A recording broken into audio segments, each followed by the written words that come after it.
Good morning all. My name is Ryan Smith. I'm the Director of Albany Growth. Albany is a very proud supporter and a sponsor of CTO crafting its membership and have been since the inception. We're here today with an expert panel varying different stages of businesses and size to talk about how you scale engineering teams through what is certainly a new world in terms of recruitment. So I'd like to welcome to the stage first, Nadia.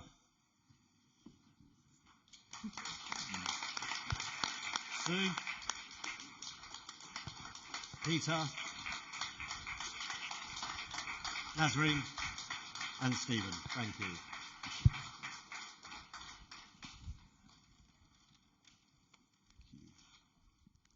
So Stephen, if we could start with just a quick round of introductions. We'll start with you, please. Hello everybody, my name is Steve Wilcock. I'm the CTO at Bloom & Wild. Today we're a business focused on profitability, so our headcount's a little bit stable and we're hiring to replace people that are leaving naturally. But prior to that, I've worked at companies that have grown very quickly, like Kazoo, where we had to hire hundreds of people very quickly. Hi, my name is Nasreen. I work at Marley Spoon. The size of the team today, we have about 80 people in engineering, and we have been very capital conscious for the past few years. So hiring in that environment can be challenging. Before this, I used to work at Expedia, and in the space of 12 months, we hired about 100 people in Jordan, a new country for us, and we managed to hire a gender-balanced team, so I'm excited to talk about what helps. Cool. Hi everyone, I'm Peter. I, as of 5 months ago, CTO of Zopa Bank. So we are a fast-growing neobank. We've got an aim to be Britain's best bank, so noble goal. But before that, I've done numerous CTO roles, engineering roles. I've basically spent the last 15 years doing nothing but hiring, it feels like. So hopefully you can impart some knowledge about that as we go through some of the questions. Hi there, I'm Sue. I'm the CTO of SwipeGuide. We are a manufacturing SaaS company with offices in the Netherlands and in the US. We provide a knowledge management platform for factory workers for their work instructions, checklists, and for skills development. I've experienced for the last about 10 years in product and tech. Hello everyone, I'm Nadia Alramli. I am a VP of Engineering at Hubspot. And I'm responsible for Marketing Hub in HubSpot, so lead generation, marketing automation. But my side gig is building very highly efficient and scalable engineering recruiting processes for all of engineering at HubSpot for the past 2 years. And over these 2 years, we've used these processes to hire over 800 engineers. So that's me. Brilliant, thank you. So scaling sustainable teams with current market conditions. So if we just quickly go back to 2020 and 2021, lots of capital around growth that we've not seen before, unprecedented in terms of headcount and deployed capital. We are in different times now. There's a number of factors to consider when building out your growth and recruitment strategy. We have a very candidate labour market. Really daunting stat yesterday, 250,000 people made redundant just this year alone across 1,000 businesses. We have reduced funding. Essentially businesses are being asked to do more with less. We have the impact of inflated salaries during that boom period and now a following market correction. And we have the impact of businesses restructuring, and before they've had the opportunity to restructure, attrition happening within those businesses through, scare tactics and other things that, rightfully people need to consider. So, the nature of the panel, we're quite fortunate because we've got businesses at different stages. And Peter, I'm going to come to you first because Zopa raised 80-something million earlier this year. So, what are the general experiences and challenges you face, and what have Zopa been doing in a positive light to, improve your brand and attract talent? Yeah, cool. So yeah, I definitely echo the sentiment in the market's very different now. That's just a fact. I think having done a lot of hiring sort of in the COVID time, the boom time for a lot of tech hiring, which was very difficult, very, very difficult. Now, as an employer who is hiring, you do get a much better choice of candidates. That's just the reality of it. So that bit's a bit easier. But also, I think people are a bit more nervous about moving on. So if they have got, a secure role, should I do that? And then actually, how do you sell them into the company? Which, again, people are a bit more nervous. So I think, I would break this into two parts in terms of as an employer brand and what you need to do. There's kind of like localized to you in technology or engineering specifically. And you shouldn't underestimate like how important your engineering brand is or your technology brand. And I think, a lot of you will sit here and you could think about other companies that and go, I know they're not very good at tech, or they're not very good at engineering, or maybe I wouldn't hire people from them. And actually what you need to make sure is you're not one of those companies, right? That other people aren't saying it. So I think there's a lot around, speaking at events, doing all this kind of thing to really build your credibility so that people know, you're a good tech business and you're doing the right things in tech. On the company side though, like, it's becoming ever more important now, I think, that people, trust your brand and what you're trying to achieve. And I think, I take no credit for this at Zopa, given I've only been in 5 months, but there's been a lot of work that's gone on to make sure like it checks a lot of boxes for people coming in.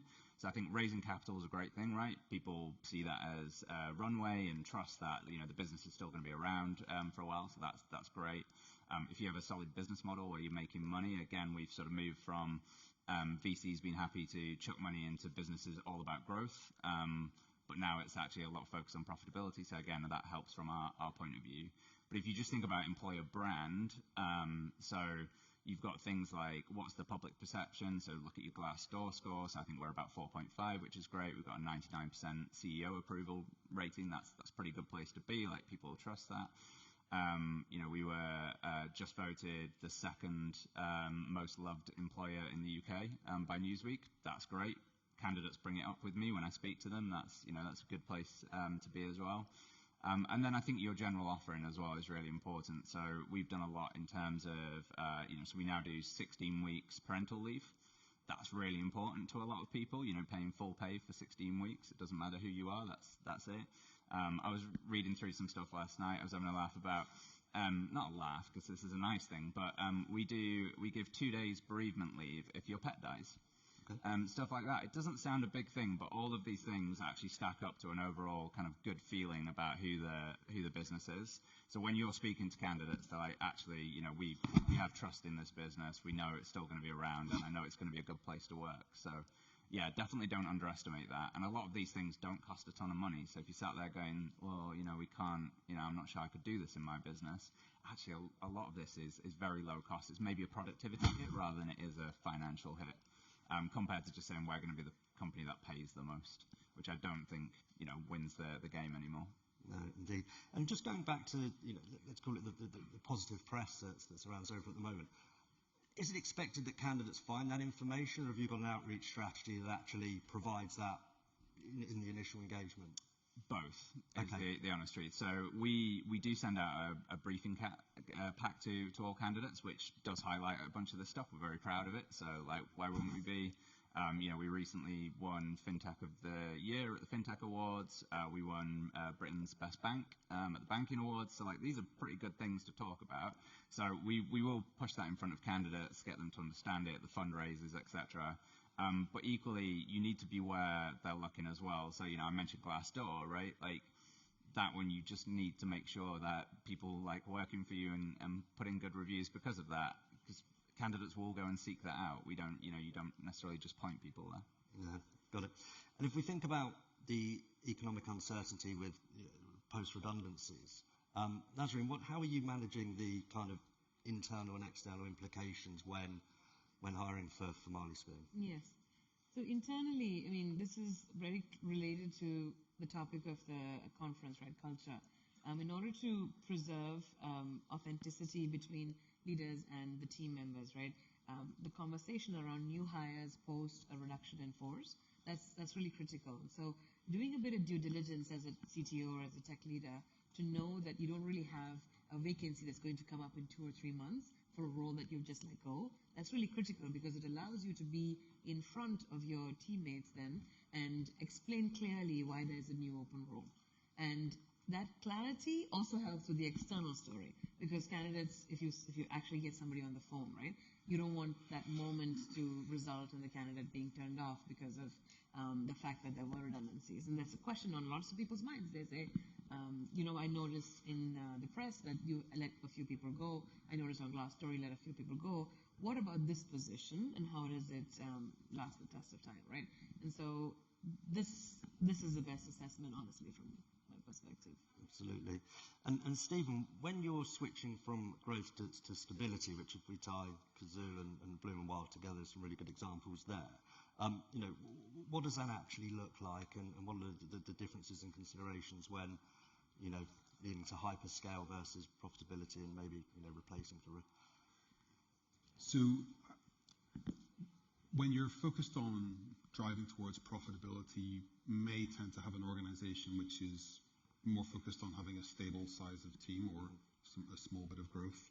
And I think you have to be careful that when you get into those situations, you can get into situations where the workforce, the people that you have in your team are growing faster in terms of their capability than the rate at which you can create opportunities for them.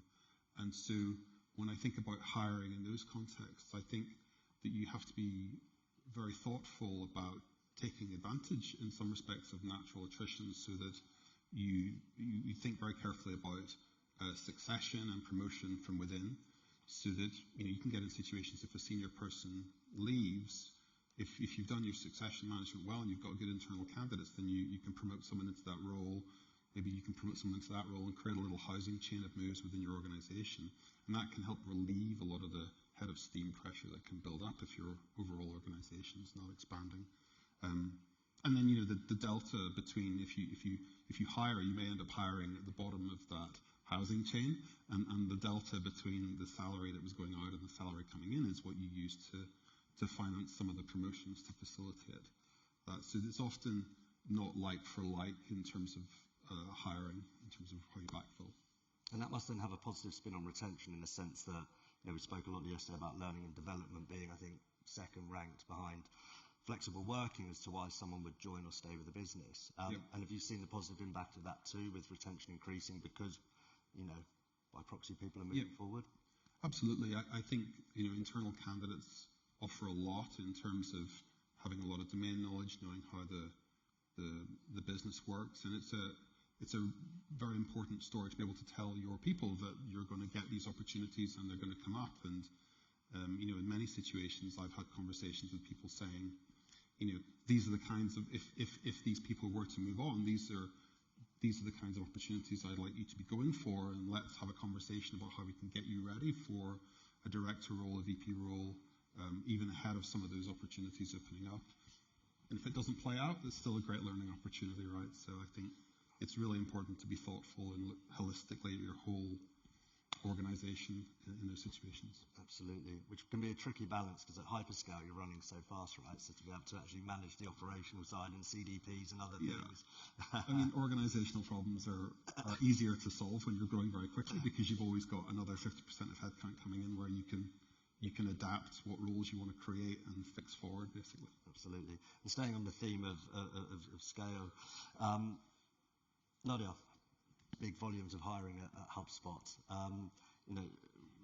Talk to us about the bringing together the other points you've mentioned and why you've been so successful in building these distributed teams, triple zeros. So at Hubspot, we always say we have two products. Our first product is Hubspot.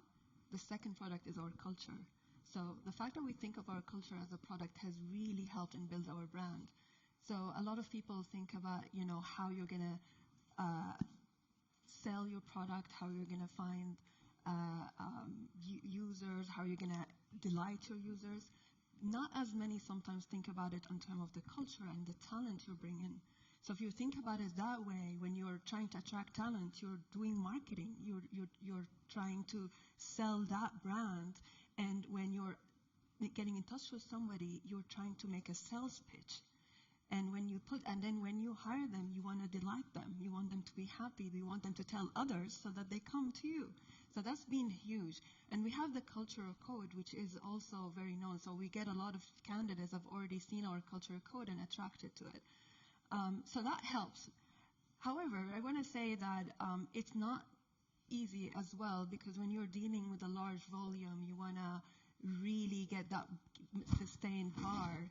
The market right now is full of great talent, but we need every single hire to count.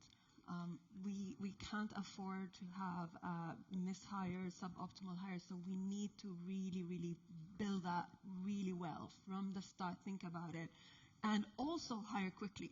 So that's right, we need to hire as many as we need, so we're using the budget wisely, and we need the quality. So we've used the opportunity of the market full of talent this year to actually raise the bar of our hires. It was always good, but we raised the bar a notch, and we've been able to demonstrate that with data, which I can talk about later, or we can talk about it as well if anyone have questions about it after this, which really, really helped. Absolutely. And then, Sue, coming from a business that's slightly smaller, less resource, maybe smaller talent teams, what are the challenges and contexts for smaller businesses to still be successful when hiring? Yeah, absolutely. So to echo what everyone has said here, I think the challenges of a small company are just heightened at this scale. So hiring becomes even a high-stakes game, because when you've got hundreds or thousands of engineers and there's one mishire, okay, I think it's awful, but you can recover from that. When you're at a company that is 30 people, and looking at engineers in the tens, that blast radius for when you have a mishire, it's not just the impact of that one person, but that can affect the culture and the way of working of your entire team. And so I think things like looking at the employer brand, we really try to make sure that culture is definitely apparent. For example, in the job description, which is one of the first things that candidates will see, and also making sure that we're providing those, top two things that candidates are looking for. As mentioned yesterday, was the work-life balance. For example, we offer the unlimited holiday policy that Booking also has promoted, as well as this emphasis and core value on always be learning. So, for example, offering a generous annual personal learning and development budget, but also time and encouragement to use that and to grow within the company. Understood. I'm going to bring in a question from Ashutosh because it's relevant. So culture fit versus technical expertise, attitude versus aptitude. How do you include the right balance in your hiring strategy, and how do you measure that? So again, they might open to the floor because there might be varying examples depending on the scale. But Nasreen. Yeah, sure. I can start off at least. We have a pretty balanced view as to what skills need to be tested or what elements need to be tested for a person coming in. And so our approach is to take a 50-50 split on skills versus, we call them cultural values, essentially. But the technical interviews are comprised of a skill test, that is a written skill test, and then 2 interviews by team members or managers for that technical space. And then the other 2 interviews, in person or on the phone interviews, are focused on specific cultural values. An example might be the ability to ask why, the fact that retail is detail. So looking for examples from a person's work history and problem solving in these spaces. And I at least find that this results in a much closer fit of an employee or of a new team member with the culture you're trying to create within the company. Great, thank you for that. And Anto, thank you for your question too. To keep on theme, internal hiring and promotions, selection process or promote outright? I think you always have to run the process. Yeah. For multiple reasons, you can't create the narrative that there's opportunities if you're nominating people and just promoting from within. I think there's also been situations where I've run internal promotion processes and been very surprised and actually changed my mind from who I thought the leading candidate was. So I think give yourself the opportunity to run those processes and give people the practice at going for these roles. And it's also a way of putting people on the hook for outcomes as well. So in those processes, people will say how they'd approach the role, and that's one way of getting that balance. I think on that, I mean, it really ties into your learning and development as well then, right? Like, I think if you're going to reject someone for a role internally, then there's got to be a good reason, right? And it's your job to help them with that reason. Like, there's no just kind of, no, sorry. It's like, actually, it really tests how good you are at your kind of learning and development as well. So I think process is really important in that. And I think staying on that theme, we are in, the market conditions are different, so hiring strategies are different. How you control and manage that pipeline, how you continue to keep your funnel full through that entire process. I think you hear the term a lot now, which whilst you're always not hiring, you should always be recruiting. So given the context of that, Nasreen, how do you bring agility to your recruitment processes by balancing those kind of short and longer term objectives? Right. So I really like this practice of programmatic hiring. When you're at a large company, you're sure you're going to have 10 or 20 developer roles open every month, right? But there's an element of that you can bring into a smaller company where you can anticipate that you might need a Ruby developer if you've needed one this month in a couple of months. And so when you're creating a pipeline, then you can think about it more like creating a community of people who are interested in what your company is doing. And so by having, for example, events that you do around the work, the technology that you're building, then attracts the right kind of people who are curious about the same topic. It's also an opportunity to introduce them to the leaders at your company, whether they're individual technical leaders, individual contributors, or managers, or even the CTO. And all of this creates a level of interest in the community of developers, right? That gives them something that attracts the right kind of people who are a good match for you to the company. Absolutely. And there's a part around training non-technical colleagues to also be involved in the process. Yes. So this I find, this is related to that split between technical interviews and non-technical interviews. So we are a very small, or we're a highly, busy, overloaded, let's say, team of technologists, right? And hiring can be extremely time-consuming.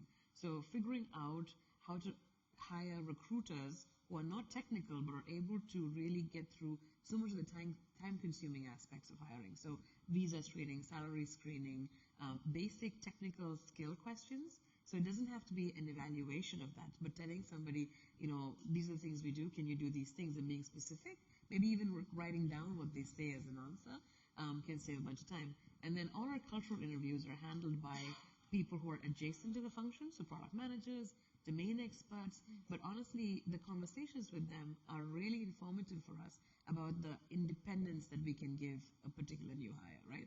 An independent developer who can talk to stakeholders, I mean, this is the holy grail for a lot of us. Absolutely. So one of the things that we see most when candidates are considering moving to a new business is the experience they've had during that interview process. When you're scaling in the current market, and again, your inbound and outbound activity might be high in terms of volume and applicants. When people are in a process, Steve, how do you kind of shorten that recruitment time frame without cutting corners, still being thorough, but being respectful of the candidate that's in the process, but also mindful that if their position is one where they're active and they're interviewing elsewhere, how do you ensure that that outcome is positive? Right. So I think there's two sides to it. There's the elapsed time between the first contact with the candidate and when you can make an offer. So you're trying to shorten that. There's the phrase in sales that time kills deals, and I think it's the same with recruitment. Elapsed time gives candidates opportunities to look at other roles or to reflect. And I think as an employer, you want to make that as short as possible. You want to be respectful of people's time, so you want to think carefully about how many interviews you're inflicting on the candidate and how much preparation work they're going to have to do. And you've got to try and think about what kind of activities can give you a really high signal to noise ratio in terms of learning as fast as possible what the capabilities of those people are. And then I think there's a big piece that people don't put enough effort into, which is just the logistics of organizing hiring teams and getting people in the right place at the right time. And I always try and make hiring a high prestige activity. So, we want the top people in the business to be involved in hiring, and it's an important activity. So, pre-booking time in people's calendars for when you're going to reserve slots to do interviews so that people can move really quickly. dancing around and trying to find gaps in people's calendars just creates an awful lot of delay and a lot of frustration. And even simple things like how many people here have probably come out of an interview and gone straight into another meeting without having had a chance to write your notes up, right? And then you're chasing people.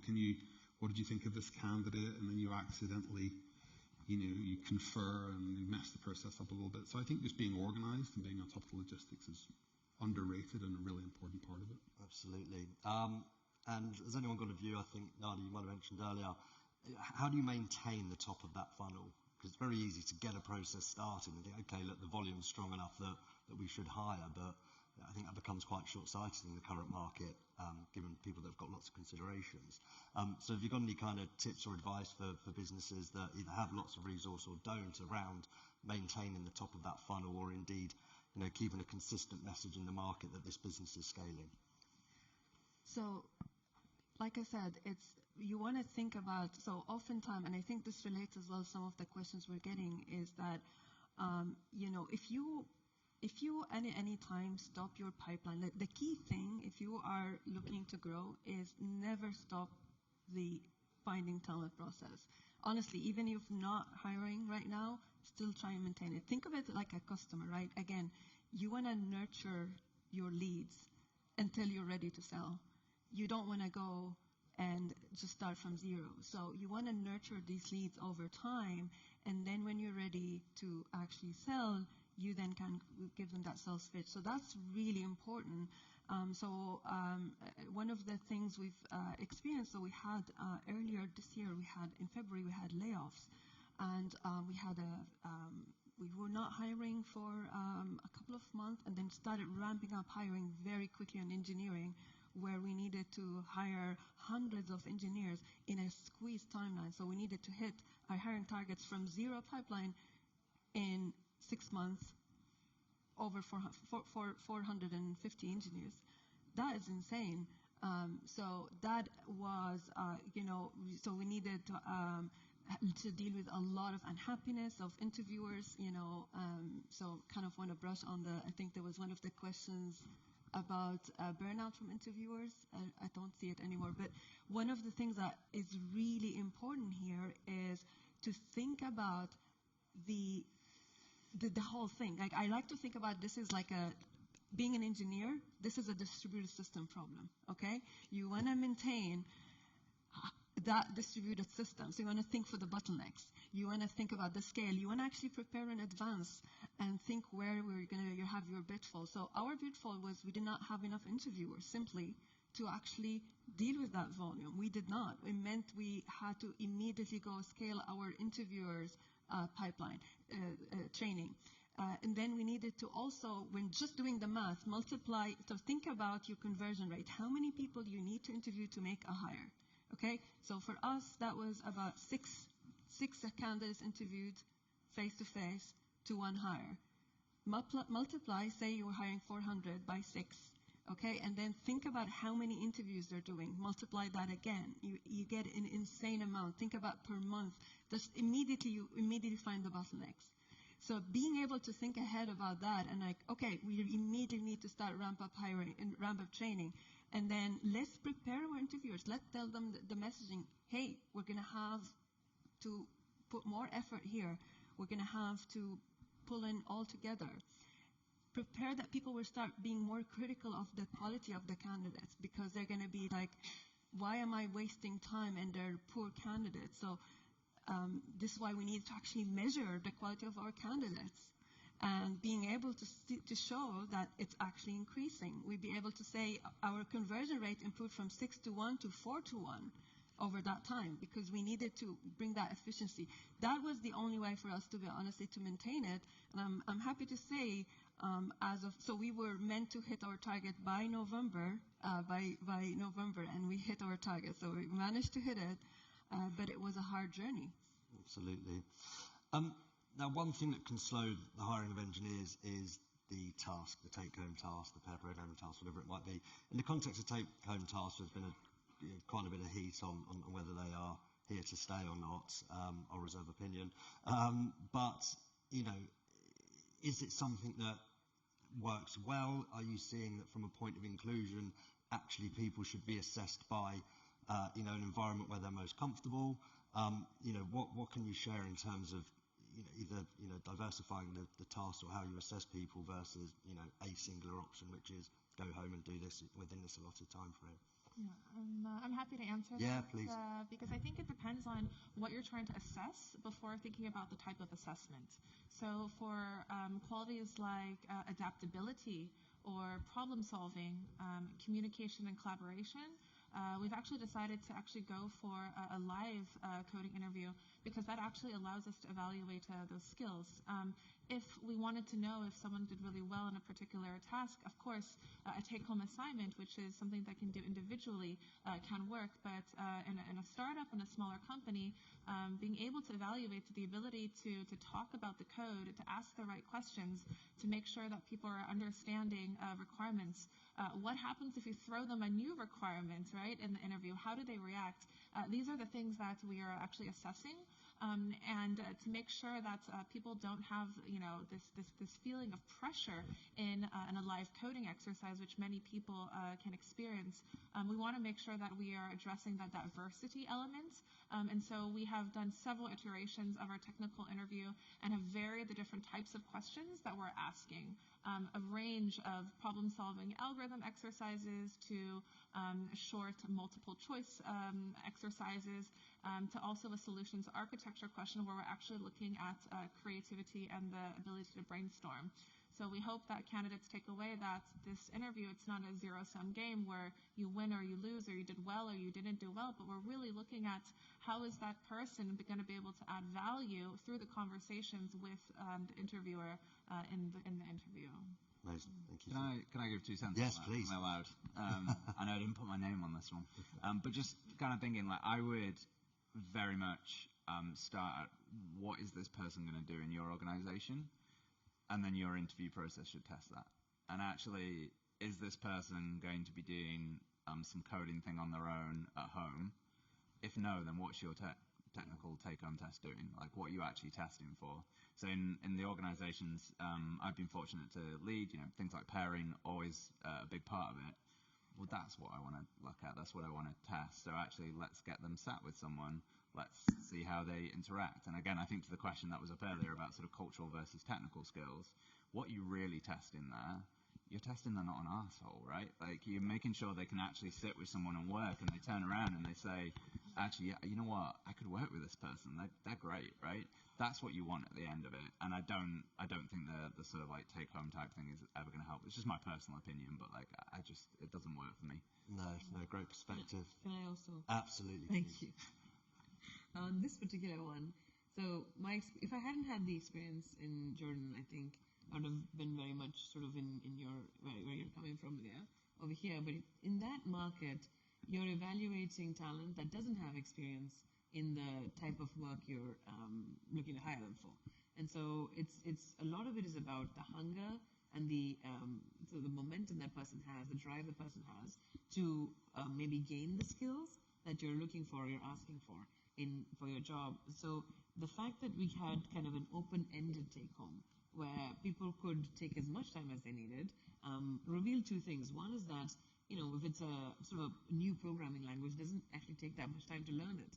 And there's plenty of support out there. So you can actually pick up, whether it's React or whatever it was we were looking for at the time, quite quickly. There are some skills about analyzing problems that you can reveal in a deeper way in a take-home. And then the third thing was surprising is that people who had caretaking responsibilities needed a lot more time. And so if we wanted to get more caretakers, so typically more women, into the pipeline, then you kind of needed to have these open-end, or give them extra time basically to complete these take-homes to show their fit for the role. So it was a good anecdote for us. I want to stay on the analytical theme and talk a little bit about data-driven recruitment. It will address the question that's been well subscribed at the top there.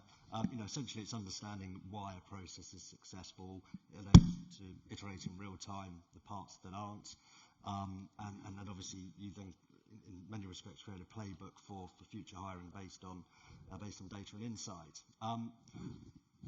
Nasreen, I know this is a big focus for you too. So what are the other analytical traits or data points you use throughout a process, which can then be used again and again to, shorten and improve outcome?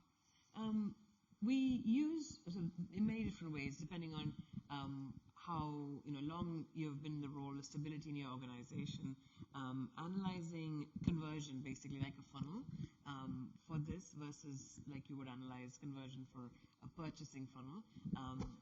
That reveals a lot. And combining that with the feedback from the people you're hiring. So we treat insights from interview candidates like insights from customers. And we apply the same filtering Qualtrics mechanisms to these steps as well. And picking up on sentiment, on feedback, and measuring whether they align with our value of wanting the candidate to feel respected, seen, accommodated, to bring their best to the conversation. That's been useful for us. Yes. Yeah, I'd love, it's a topic really close to my heart. And I'm going to add to what Nasreen, like, conversion is important, but to also talk about, how to use your past hires to inform your future ones. So I have two methods that are related. So one would work if you're larger, one would work if you're smaller. So what we decided to do in Hubspot is calculate the rate of suboptimal hires. So say we want to reduce that. We want to look at the outcome. So if you look in the first year and look at their performance in if they are meeting expectation or not, if they don't, that's a suboptimal hire. They could succeed later. This is just about the efficiency. And then you want to look at attrition and if it's not regrettable in the first year. So if you have non-regrettable attrition in the first year, that's also a suboptimal hire. And then you calculate that and use it to look at the patterns back in the interview and learn from it. Now, one thing I would say about it only works if you have strong performance management process. I've seen people be like, yay, we don't have suboptimal hires because we don't manage performance. So that's not going to work. The other thing, it's also a numbers game. And another approach to it that I would implement if you're dealing with a smaller company is 6 months later after a hire start, ask their managers in a survey, would you hire this person again? Would you have hired? You go back in time, would you hire this person again, or you make a different decision? And measure the strength of their answer. And that could also be used even when you're doing a smaller scale, even if you don't have tighter performance, is to actually see that rate. And when you use that, you can actually learn a lot. And it could be very surprising. In Hubspot, we discovered very surprising outcomes, actually. So we also test technical and behavioral elements. And what we discovered, so the hiring manager, usually senior managers do the behavioral interview, and it's usually the final interview, and they assess growth mindset, they assess ownership, values, and we have the technical interviews, obviously. What we discovered that most of the suboptimal hires were people who the hiring managers really liked, and they got strong yeses, and they were hired against the advice of the technical interviewers, or one of the technical interviewers. And that was surprising because, we think we're hiring for capability, but what can happen is that behavior interviews, they're not as objective necessarily. Maybe someone is really good at talking. Maybe they interview a lot and they know the right things to say. And while technical interviews can be a bit more, to a degree, a bit more objective. So when we tried to fix that, then what we did is you don't progress to the behavior interview unless you have sufficiently strong technical performance. So to avoid that bias, reduce that bias, and reiterate. And we were able definitely to see improvement and decrease in the rate of suboptimal hires as a result. So that's one way of doing it.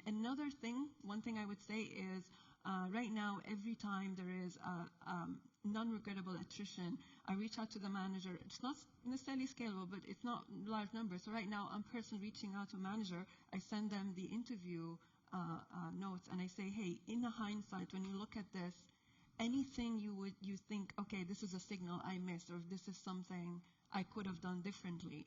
And I find that's really helpful. It's helpful for the manager themselves to learn, and also helpful for us to see, okay, maybe there was something we could have done better, and that's also been very effective. Absolutely, and with the rise of AI in recruitment processes and essentially doing some of the heavy lifting at different stages. For me, it's an impact that's here to stay. I think its optimization has done wonderful things. There's lots of quality tools out there that allow you to just talk to the person in front of you and not worry about taking notes, or to Steve's point earlier, and not having a break between meetings and forgetting where you were in the moment. But Peter, what's your experience with this so far, and do these tools ease or exacerbate bias in recruitment, do you think? Yeah, I think it's the future, right? Either get on board or stop doing it, right? I think we're going in that direction. As you say, there's a bunch of stuff that already helps, which is great, and that's not necessarily, the things like capturing notes, etc. isn't necessarily going to capture things like bias. I think when you think about candidate screening, there is this inherent risk, which is like a lot of AI models, as is widely reported, do have bias in them, because at the end of the day, they're built by humans, or trained on human data, which has bias in it. But I think over time that will start to erode. I think you just have to accept it's kind of a lesser of evils thing, right? We also have bias, so therefore, I think as long as you go into it kind of eyes open, I would personally suggest keep on this train, make sure you understand what's going on. I think ultimately we'll end up in a fairer process. So absolutely. And the take-home task. There are tools out there that people will be using during their workday. Yeah.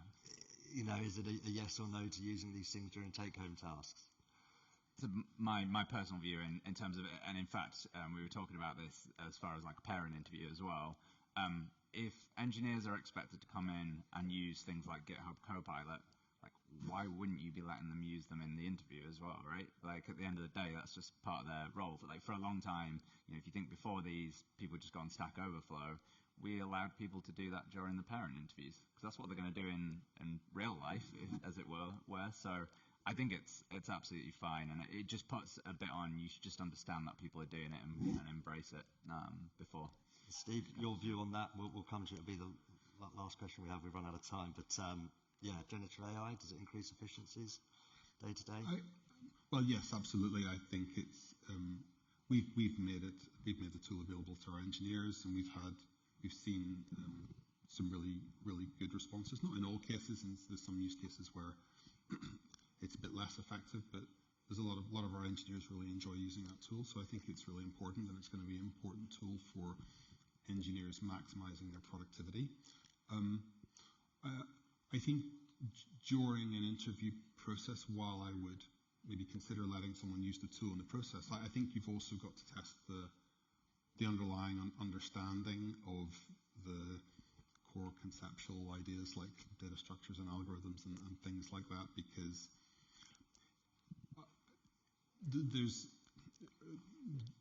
engineers sometimes have a tendency to look at new tools and technologies as a really solid abstraction. That means they don't need to worry about the underlying concepts, like I've got an ORM, so I don't need to understand SQL queries, or the network's reliable, or something like that, right?